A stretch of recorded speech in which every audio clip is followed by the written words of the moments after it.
ఆంధ్రప్రదేశ్ రాజకీయాల్లో ఇప్పుడు అందరి చూపు పిఠాపురం నియోజకవర్గం పైనే ఉంది. ఎందుకంటే అక్కడి నుంచి జనసేన అధినేత పవన్ కళ్యాణ్ పోటీ చేస్తుండడమే. అయితే ఏపీ పాలిటిక్స్లో రాబోయే ఎన్నికల తర్వాత ఎవరి భవిష్యత్తు ఏంటి, ఎవరి గెలుపు ఓటములు ఎలా ఉంటాయన్నది మాత్రం సర్వత్రా ఆసక్తిని కలిగిస్తోంది.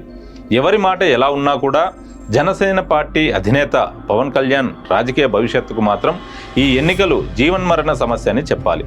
2014లో జనసేన పార్టీని స్థాపించిన పవన్ ఆ ఎన్నికల్లో పోటీ చేయకుండా చంద్రబాబు నాయుడు బీజేపీ వెంట నడిచారు.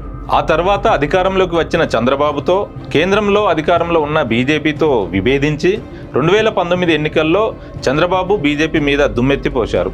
స్వయంగా భీమవరం, గాజువాకల నుంచి ఎమ్మెల్యేగా పోటీ చేసి 2 చోట్ల ఓడిపోయారు. భీమవరంలో వైఎస్ఆర్సీపీ అభ్యర్థి గ్రంథి శ్రీనివాస్ చేతిలో 8,000 ఓట్లతో, గాజువాకలో వైసీపీ అభ్యర్థి తిప్పల నాగిరెడ్డి చేతిలో దాదాపు 17,000 ఓట్ల తేడాతో పరాజయం పాలయ్యారు జనసేనాని. ఇక 2024 ఎన్నికల నాటికి వచ్చేసరికి మొదట బీజేపీకి, తర్వాత చంద్రబాబుకు దగ్గరైన పవన్ కళ్యాణ్ టీడీపీ, జనసేన, బీజేపీ పొత్తు ఏర్పాటులో కీలకంగా వ్యవహరించారు. పొత్తులో భాగంగా టీడీపీ 144 స్థానాల్లో, జనసేన 21, బీజేపీ 10 అసెంబ్లీ స్థానాల్లో, అలాగే టీడీపీ 17, బీజేపీ 6, జనసేన 2 లోక్సభ స్థానాల్లో పోటీ చేస్తున్నాయి. ఈసారి పవన్ కళ్యాణ్ తన సామాజిక వర్గానికి చెందిన కాపు ఓట్లు అధికంగా ఉన్న పిఠాపురం శాసనసభ స్థానం నుంచి బరిలోకి దిగారు. ఇక్కడ కాపు సామాజిక వర్గానికి దాదాపు 90,000కు పైగా ఓట్లు ఉన్నాయి. అయితే గత ఎన్నికల ఫలితాల నేపథ్యంలో ఈసారి కాపులు ఎంతవరకు పవన్ను ఆదరిస్తారన్నది ప్రశ్నార్థకంగా మారింది. గత ఎన్నికల్లో పిఠాపురం అసెంబ్లీ స్థానం నుంచి వైఎస్ఆర్సీపీ అభ్యర్థి పెండెం దొరబాబుకు 83,459 ఓట్లు రాగా, తెలుగుదేశం పార్టీ అభ్యర్థి ఎస్విఎస్ఎన్ వర్మకు 68,467 ఓట్లు వచ్చాయి. 15,000 ఓట్ల ఆధిక్యంతో అక్కడ వైసీపీ గెలిచింది. జనసేన తరపున పోటీ చేసిన మాకినేడి శేషకుమార్కి కేవలం 28,011 ఓట్లు మాత్రమే వచ్చాయి. ఈ నేపథ్యంలో ఈసారి పవన్ను ఎంతవరకు ఆదరిస్తారో అన్న అనుమానాలు వ్యక్తం చేస్తున్నారు పొలిటికల్ ఎక్స్పర్ట్స్. అయితే వర్మకు పడిన ఓట్లు, జనసేన అభ్యర్థికి పడిన ఓట్లు మాత్రమే ఈసారి పడినా గెలుపు గ్యారంటీ. కానీ జనసేన క్యాంపెయినర్లు 1,00,000 ఓట్ల మెజార్టీతో పవన్ కళ్యాణ్ విజయం ఖాయమని చెబుతున్నారు. మరి అది సాధ్యమేనా అన్నది చూడాలి.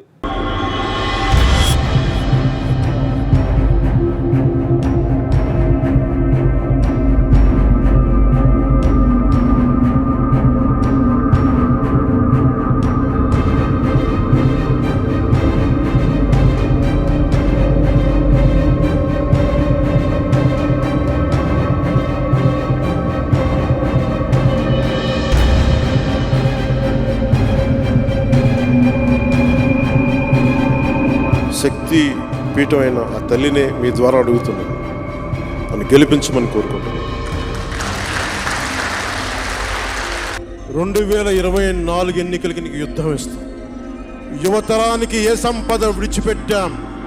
యుద్ధము, రక్తము, కన్నీరు తప్ప, గాయాలు, బాధలు, వేదనలు తప్ప, కలలు కలలు కలలు తప్ప, పిరికితనం, మోసం తప్ప.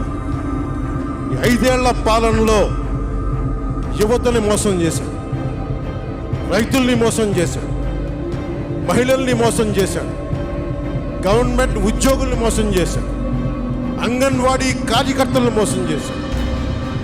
అందరినీ మోసం చేసిన వ్యక్తి. ఈ వ్యక్తికి సమాధానం చెప్పాల్సిన సమయం. జనసేన వస్తే, టీడీపీ ప్రభుత్వం వస్తే వాళ్ళు వెల్ఫేర్ స్కీమ్స్కి విరుద్ధం అని మాట్లాడుతూ ఉంటారు. నాయకులందరూ కూడా చెప్తాను, వ్యక్తిగతంగా ఇంత డబ్బులు ఇవ్వగలిగే వాళ్ళం. ప్రజలు పన్నులు కట్టి వచ్చిన డబ్బుని ఇంకెంత ఉదారంగా పంచగలమో తెలియచేయండి. మనకి జేబులోంచి రూపాయి తీయని వ్యక్తి జగన్మోహన్, మన జేబులోంచి కోట్ల రూపాయలు తీస్తాం, ఆ విషయం తెలియజేయాలి. సో తెలియజేసుకుంటుంది కూడా, ఏదైతే పథకాలు ఉన్నాయో ఆ పథకాలను కొనసాగింపే ఉంటుంది తప్ప వాటిని ఆపమని పదే ప్రతి ఒక్కరికి తెలియచేయండి. మన జనసేన తెలుగుదేశం ప్రభుత్వాన్ని స్థాపించి మనం ముందుకు తీసుకెళ్లిన రోజున ఏ ఒక్క పథకం కూడా ఆగకుండా 10 రూపాయలు అదనంగా ఇచ్చే పరిస్థితిలో ఉంటాం తప్ప తీసే పరిస్థితిలో ఉన్నాం. అలాగే ముఖ్యంగా డ్వాక్రా మహిళల రుణాలు నా దృష్టిలో ఉన్నాయి.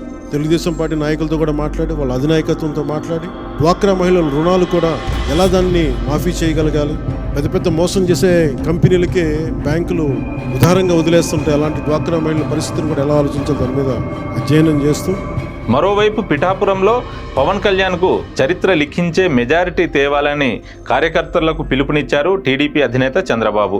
అందుకు తగినట్టుగా టీడీపీ కేడర్ కూడా సపోర్ట్ చేయాల్సి ఉంటుంది. ఇప్పటికే పవన్ కళ్యాణ్తో వర్మ పూర్తిగా కలిసిపోయి సహకరిస్తున్నారని జనసేన శ్రేణులు కూడా చర్చించుకుంటున్నాయి. ఒకవేళ అదే నిజమైతే మాత్రం పవన్కు భారీ మెజారిటీ వచ్చే ఛాన్స్ ఉంటుంది. ఇకపోతే ఆంధ్ర రాజకీయాల్లో పవన్పై ఉన్న పలు విమర్శల నేపథ్యంలో ఈసారి ఆయన గెలవడం అత్యంత ఆవశ్యకం. లేకుంటే ఇక ఆయన రాజకీయ భవిష్యత్తు మీద ఆశలు వదులుకోవాల్సిందే. ఆయన కంటే ఎక్కువగా కాపు సామాజిక వర్గానికి అది నష్టం. సో మరి కాపులంతా కళ్యాణ్కు కాపు కాస్తే మాత్రం పవన్ 1,00,000 మెజార్టీ ఖాయమనే చెప్పవచ్చు. మరి నిజంగా జనసేన అధినేతకు 1,00,000 పైచిలకు మెజార్టీ వస్తుందా అన్నది తెలియాలంటే ఎన్నికల ఫలితాలు వచ్చే వరకు వేచి చూడక తప్పదు.